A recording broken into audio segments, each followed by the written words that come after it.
ក្នុងលោកីនិងចិត្តមិនស្គប់សងគ្មានលួងពេលណាចិត្តលបលន់សងវាត់យងទ្របភ្ញាជាប់បាបរគាតពីដូនតាព្រៀងប្រទានឲ្យមិនចេះខ្វាំងមិនដឹងសងថាទ្រង់ស្រឡាញ់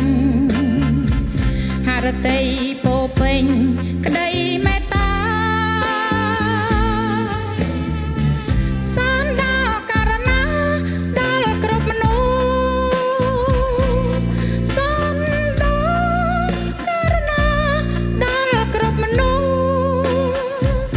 ព្រោះទ្រង់ជាព្រះដ៏អាទិកោ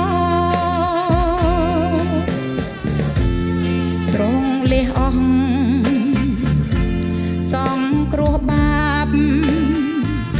អត់ធ្មត់តារាប្រហូតមរណៈ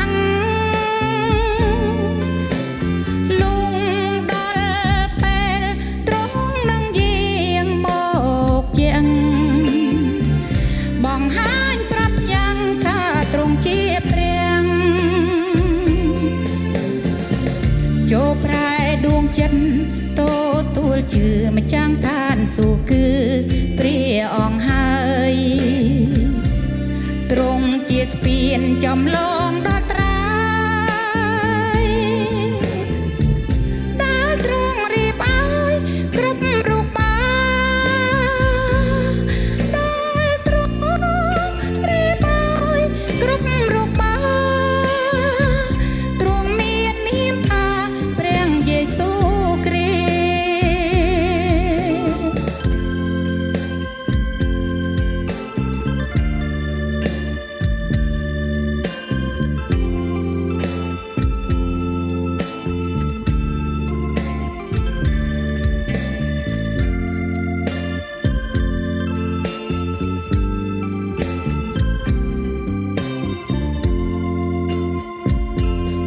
ទទ្រង់លះអស់សងគ្រោះបាបអត់ធ្មត់តារាប្រហូតមរណៈ